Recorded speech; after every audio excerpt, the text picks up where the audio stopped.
All right, so yesterday, we left it in the middle, and we're going to try to finish the ordeal that we have here with the ego, and we try to make something of a spiritual workout as well. So we were talking yesterday about how do we stand in this whole ordeal with Chet HaEgel, with the sin of the golden calf. And we explained that Am Yisrael, yesterday we explained that one of the reasons Am Yisrael came to a certain breaking point. And we did say, I'm just going a quick overview, that breaking point, it's something that can make you or break you, literally. In other words, you could decide you're reaching your breaking point and you just don't do this anymore. Or you understand that this is your best opportunity to actually start building yourself and to really see who you are. Most of the time, we don't allow ourselves to go beyond that, because either we don't know really who we are, or we just simply give up. So you never build yourself. It's almost like if you ever did a long distance running, and you ran, I don't know, like 10K, not kilometers, miles, right? Or you ran a marathon or something like this. At a certain point, there's going to be a point in where you just say, okay, I just can't do this anymore. My legs are heavy, my back hurts, my neck hurts, I don't know, whatever, my lungs are sore, I cannot run anymore. And then you stop. But that's exactly where you should have pushed yourself further. My teacher always used to say to me, you come to the pain, good.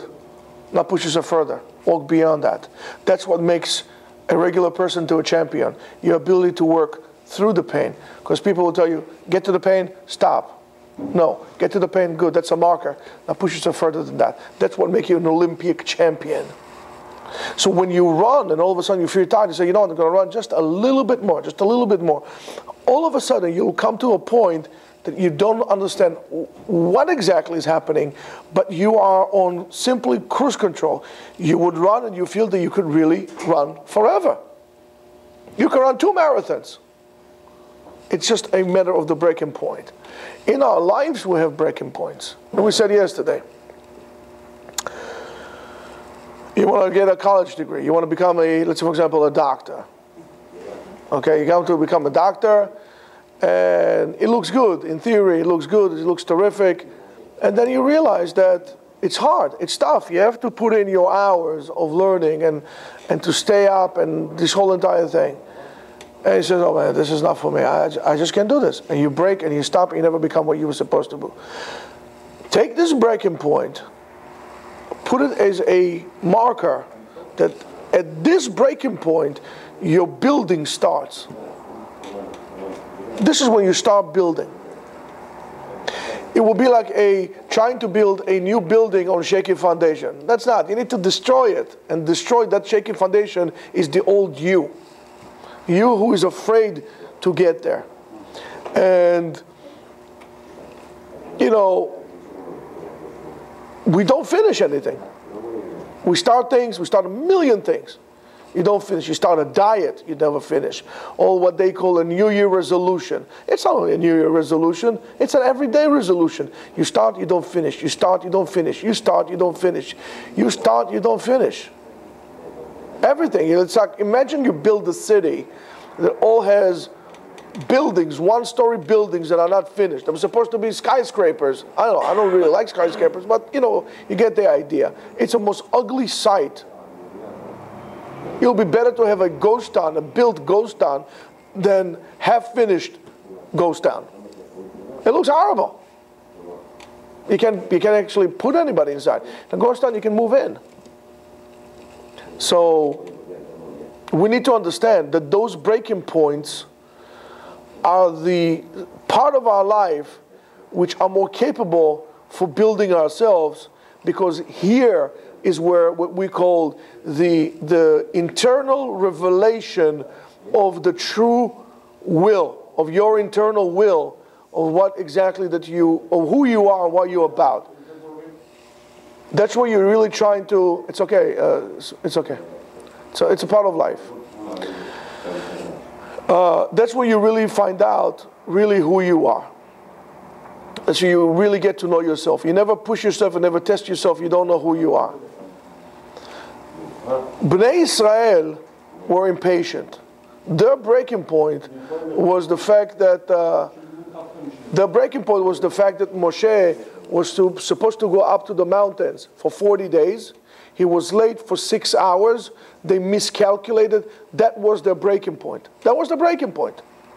They didn't understand. Listen, let's wait. Let's see what happens. Before we become hasty, all right, let's start to evaluate. For example, if they would do, all right, Moshe is not coming. Let's gather now. Let's form a committee who would tell us how we're going to handle this situation. Who's going to be the next leader? What did they do? They did nothing. They did right away. Moshe is not here. Good. Balagan. Party. Wait. Count until 30. Count until 300. Calculate yourself. You don't shoot from the hip. You don't become so. I mean, there are certain things, and you see that the Torah does not really like you to be so jumpy. There's only one case in which the Torah praised this quickness, and that's the case of Pinchas. All the rest, you need to be calculated. When you make a decision, it has to be by Yeshiva Da'at. Yeshiva Da'at means the settling of the mind. Sit down, you have to think about something. HaKadosh Baruch Hu gave us a brain to think with, not to sit on. And just wait. They were impatient. And that's exactly what happened. Right in the footsteps of Har Sinai, Am Yisrael commits the biggest averah possible. We said yesterday that the Gemara refers to it kekala hamezanat tachat chupata, like a bride who betrays her husband under the canopy, they're right there, the rabbi, everything, right underneath there, right in Har Sinai. There was our chuppah. Har Sinai was the canopy. And we betrayed it, HaKadosh Baruch Hu, right there, right then. We couldn't wait.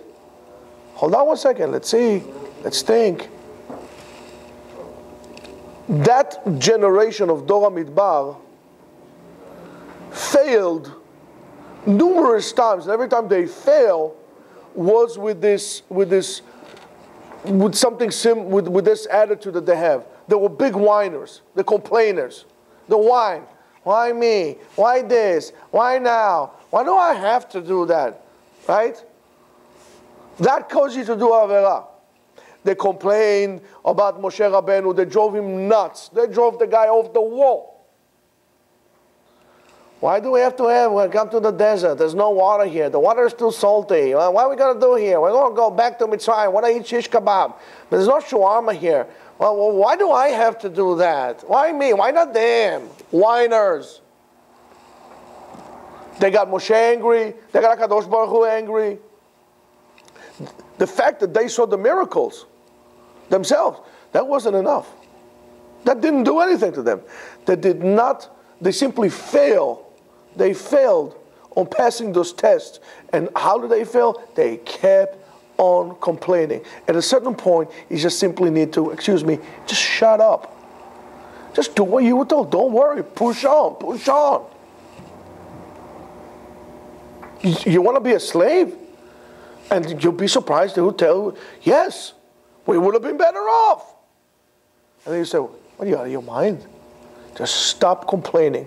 Complaining is, again, we said it a few times, complaining is very negative. Okay, there is a situation, it is an uncomfortable situation. Complaining is going to do anything to you? No. How are you going to solve the problem? We are at point A, and we cannot make it to point B because the road is blocked. What are you going to do? You're going to stand there on the side of the road, you're going to roll your sleeve, and you're going to complain and complain and complain. Stop 1 second. What is there to do? Let's see what we can figure out now. In a survival situation, if you're stranded somewhere in a survival situation, and you're going to sit down and complain, you are the first one to go. First of all, because of your attitude. In order to survive in a situation, you need to have a positive attitude.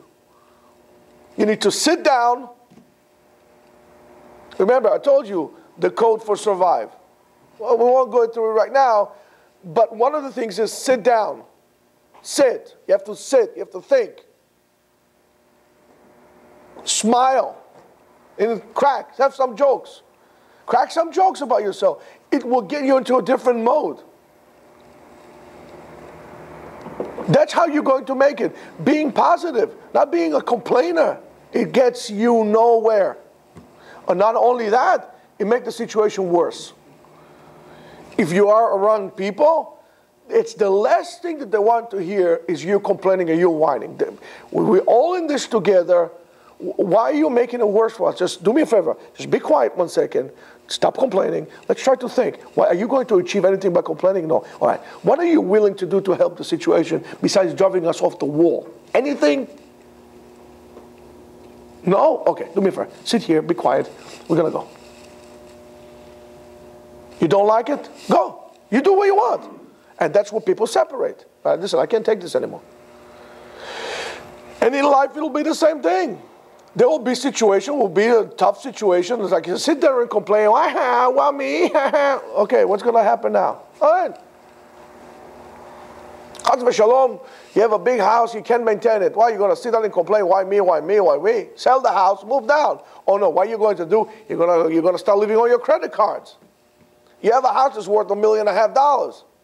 Sell it. No, you don't want to do it. You're complaining. You're holding on. Well, I have to give up my house. Yes, give up your house. What's the big deal? You have $200,000 mortgage. You have $1.5 million, worth of a house. Sell it. You're ahead of the game. Go on, do something. No, you sit down and complain. Nothing happens. Nothing happens, and that's what happened to Am Yisrael. They complain about the water. They complain about the Slav through the Egel, through the Meraglim. The spies, they complain and complain and complain.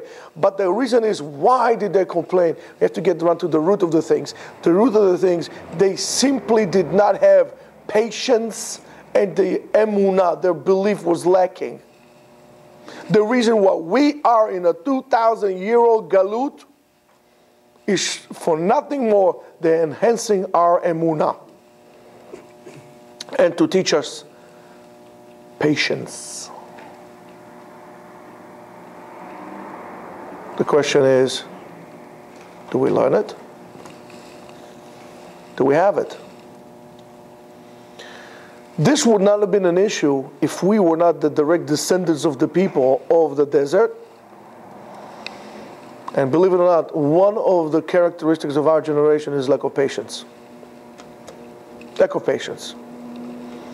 Don't you feel like a little irritated, agitated, when you're waiting in line in a supermarket and the guy ahead of you, I don't know, the credit card didn't go. You feel like your blood pressure, no, you complain, no. How about when you have you're stuck in traffic, right? There's a traffic jam. I don't know, some policeman is having lunch, you're stuck in traffic. You're going to see people going off the wall. They're going on those shoulders, like this, lights, Just wait, well, what's the big deal? What's the big deal? They're pushing. What happens to you when you act like this? You lose your tzelem Elokim.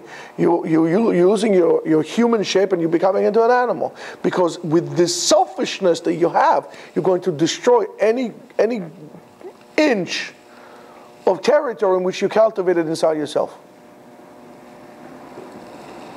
And from the very beginning, lack of patience was one of the main characteristics of our nation. And this is parasha, could not put it any better, really to the point where it became an infectious disease. It's a problem. We're all infected in that. And we need to understand that savlanut, as we said in the morning, savlanut, patience, comes from the word sevel, to suffer. But to be patient, it is really, or to translate patience as suffering, is really a reflection of this uneducated brat that lives inside of us, each and every one of us, that translate that experience as suffering. Then the more educated one would say, listen, you know, it's there's a meaning in this suffering. And I'll give you an example. I'm going to put you now, you said, you know, the doctor says to you, Habibi, you have to lose, I don't know, X amount of, you have to go into the gym, you have to, you know, close the mouth and start running, lifting weights and so on and so forth, and your muscles hurt. And it's hard. And he says, I'm suffering.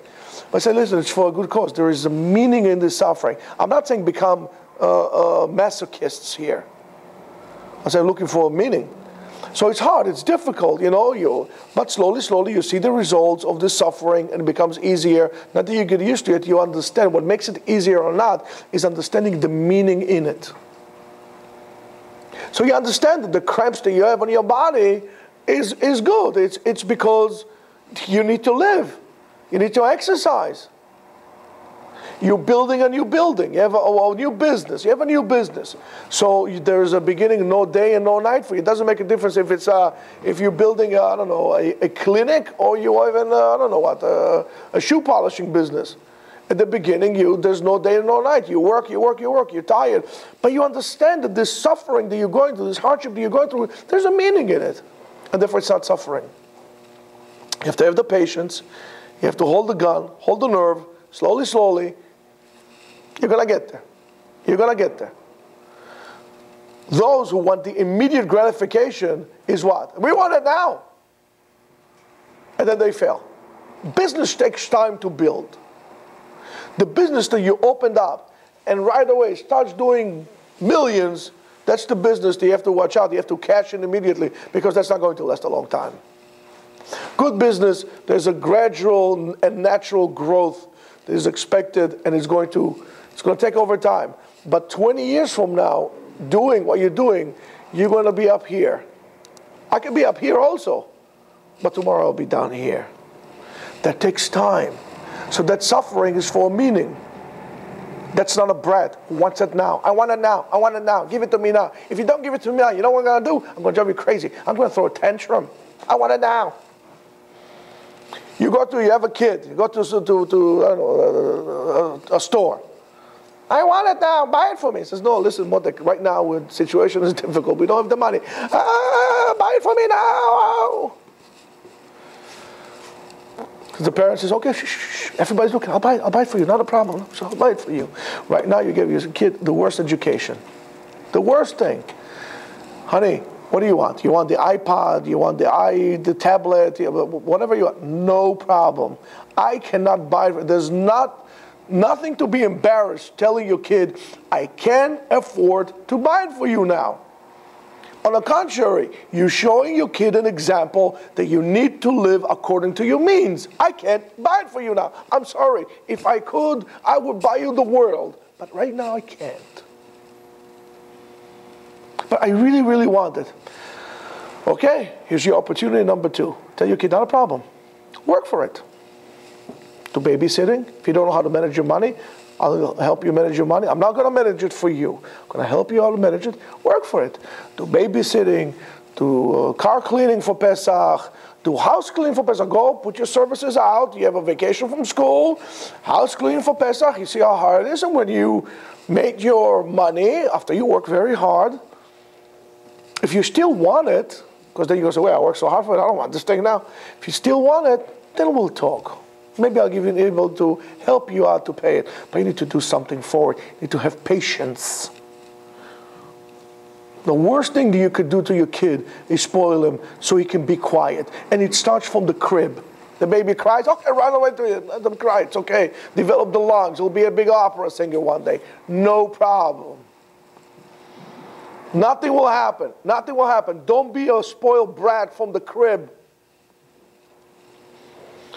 And a person who is, and that by the way, that needs self-education. You need to educate yourself. If your parents did not educate you, you need to educate yourself. It's your job. And You need to overcome these like internal voices inside of you that tell you be selfish, be an egoist, be selfish. I want it now. To be controlling. To be a person who chases after desires and immediate gratification. Remember the degree we had. A real person, a truthful person, would at the end realize that what we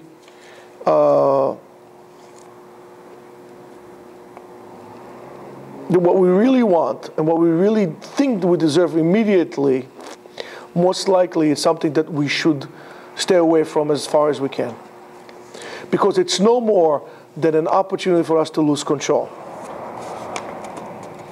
I want it now. I have to get it. I have to get it. It's a new thing. I got it now. Wait a minute. If you want it now, it's exactly what you don't need. I must have it right now. It's the latest model of the telephone that walks and whatever. That's exactly what you don't need. It's all about you losing control. This, I want it yesterday, is all about you losing control. And society does help you that, because society, our society at least, thrives on lack of control. Lack of control in spending, in emotions, in feelings, and so on and so on. We are not taught to weigh the consequences of our actions.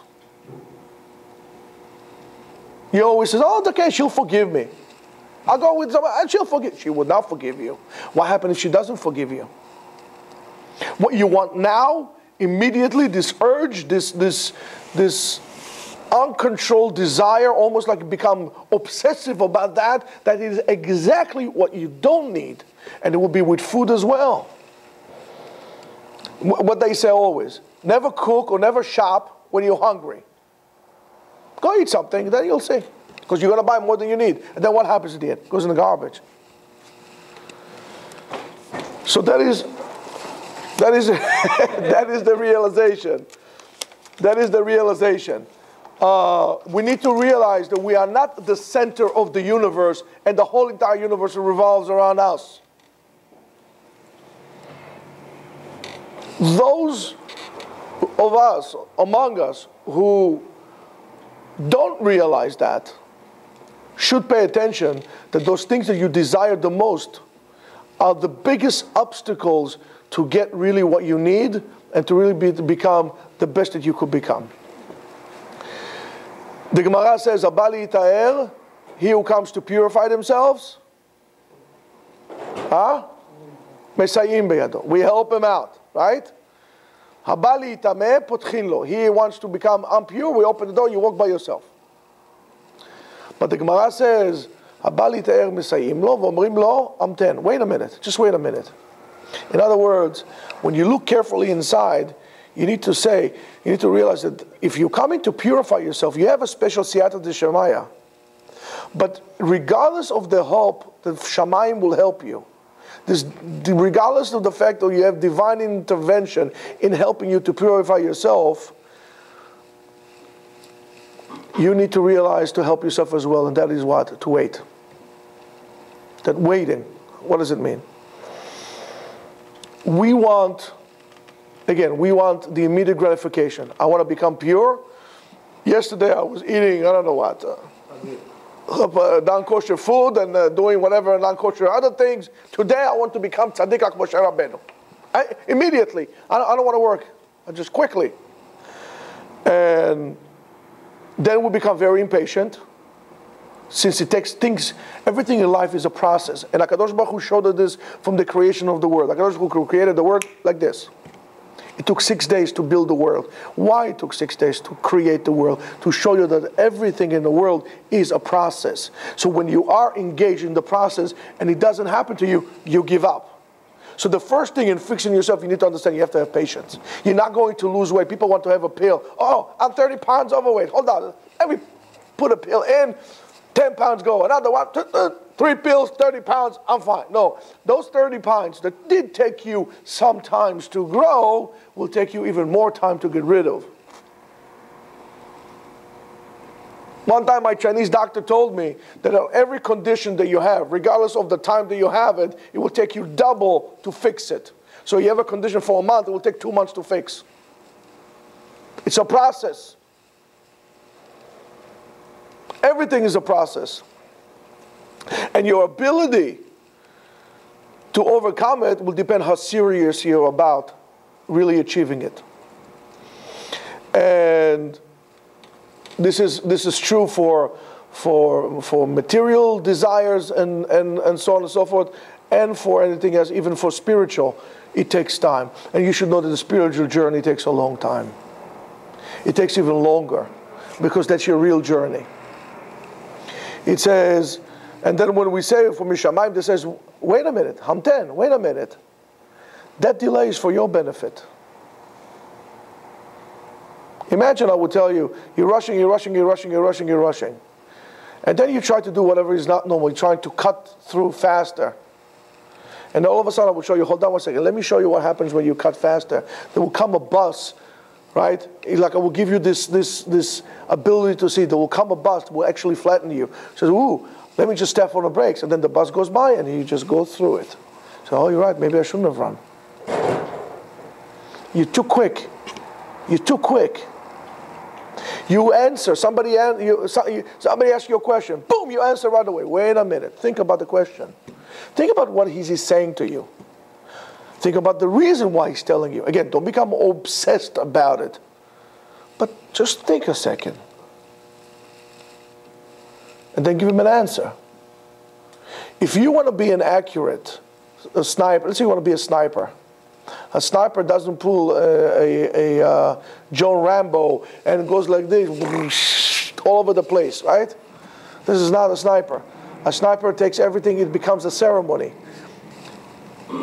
He puts the bullet in, he pushes the thing down, he aims, he breathes, he slows down his breath, he slows down his heartbeat, he takes his time, and he nails it right in. The reason why we never nail anything in life is because we fail to adopt that sniper mentality. Have things under control. With lack of control on our behalf, in return we try to therefore control others, because we need to have somewhat of control. Forget about controlling others. Control yourself. Excuse me, it will be like, I would tell you, you need to control your bowel movements when I'm still in diapers. Or as the doctor will tell you, you have to stop smoking when he smokes, or you have to lose weight when he looks like an ox pregnant.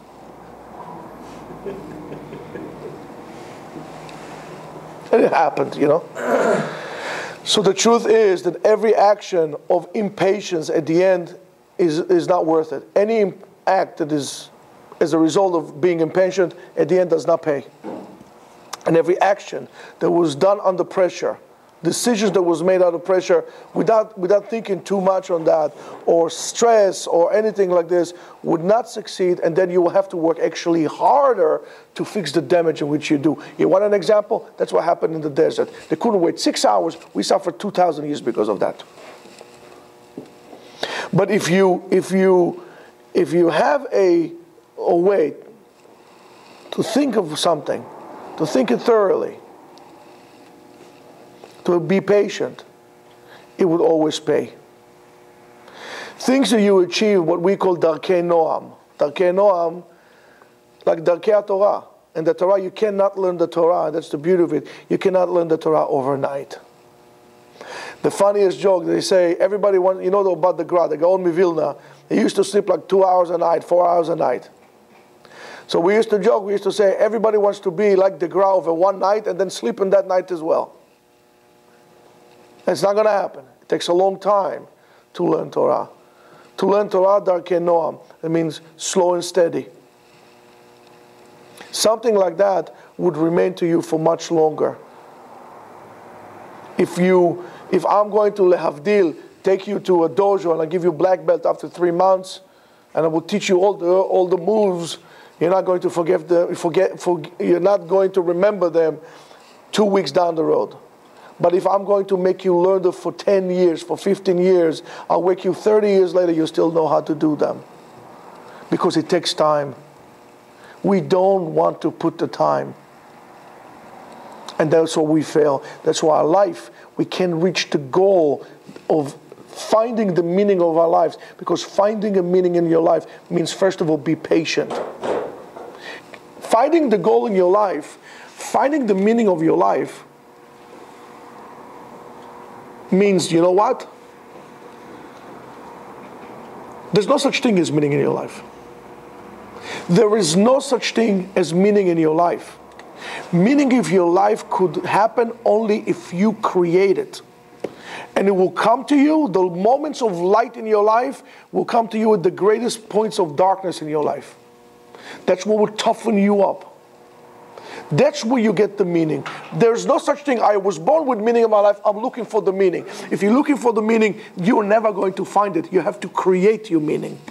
Meaning is not something you find, meaning is something you create. That one's for you, Sam. Now, and that impatience will be also, as much as I'm impatient to you, I'll be patient to me, and then vice versa. I told you, you cannot be one quality with one and then somewhere else the other. You'll be impatient for others. You'll be impatient for your wife. You'll be impatient with your kids. You'll be impatient with what's the point? You're never going to have friends. You're not going to have patience for them. You're not going to be successful in your marriage life, because the first time you're going to have, somebody told me something yesterday that bothered me. The guy was married for a month and a half. He waited years to get married. He was married for a month and a half. They were going on a journey to Canada. On the way, they start fighting in the car. Arguments. I don't know about what. You know what he did? At Muncie, he pulled over, went to the Beit Din, I want to get now. Ma kara lecha? What happened to you? Why did you bother getting married to begin with? You should have worked on yourself. You need to wait. You want to yell, you want to scream, count until 10. And after you count until 10, count for 100. After you count for 100, if you still want to scream, we're going to make you count a little bit more. You're only going to lose. It's a lose-lose situation. You're not going to get it. You're going to feel good for 30 seconds, and then the rest of the 30 years is going to be miserable. Why? So that's how you find meaning. Couples don't say, okay, we're going to head now, because we're two individuals becoming into one. We're going head to head. It's not a problem.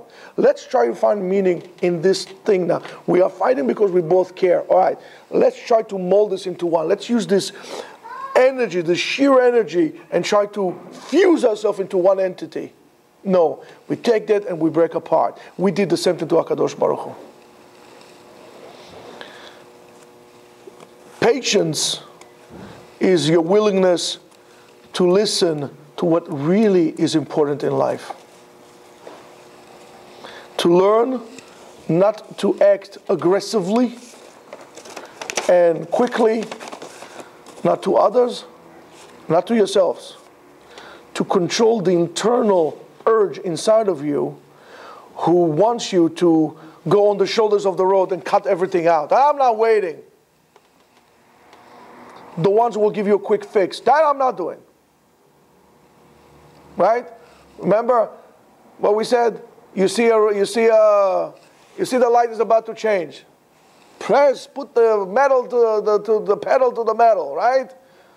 Okay, listen, you're just passing red light. No, it was kind of pink. Just stop. Train yourself. You can find training and meaning in the most mundane and acts of your life. Your wife is getting ready to go to the opera or whatever it is, the wedding. So she took 5 more minutes to put in the lipstick. Never say anything to her. Take your time. You know why? Because that's your test. That's your test. And you should say, thank you. I have another opportunity to find meaning in my life. Wait. That's why you have to wait months for the baby to come. Because if you would not wait for months for the baby to come, as it is, many people don't really care about their kids. If you didn't have to wait for 9 months, without a doubt, most of us would not like about kids. Easy come, easy go. We need to sometimes wait months or years for deep processes, to take grounds and to complete inside of us. We need to live life, and we need to do things in the right rhythm of life. Nothing goes quick in life. There's a rhythm to life. And when you tap into the rhythm of life, you have a good chance to actually make music. And if you don't believe me, do yourself an exercise. You know what I'm talking about. Start tapping. Tap. Tap. Not now, but tap. Find a rhythm. Tap. 1, 2, 3, 4.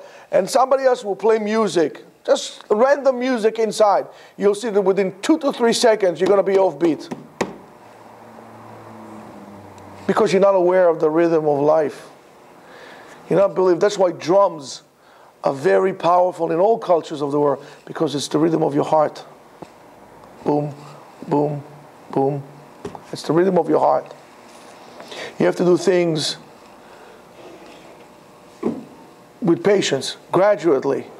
More important, you have to do things with a smile on your face. You have to smile. It would take you a long way if you simply smile. This kind of a conduct makes every action of your life blessed, with meaning, effective. And for that we say is, patience is bitter, but the fruits are sweet. All you need is just a little patience. Shabbat Shalom. And a very patient Shabbat. By the way, I just want to tell you something. You have a chance to work on your patience. Okay, don't do Havdalah 5 hours after sunset. But during Shabbat, don't wait till Shabbat is over. That's your test. Shabbat Shalom.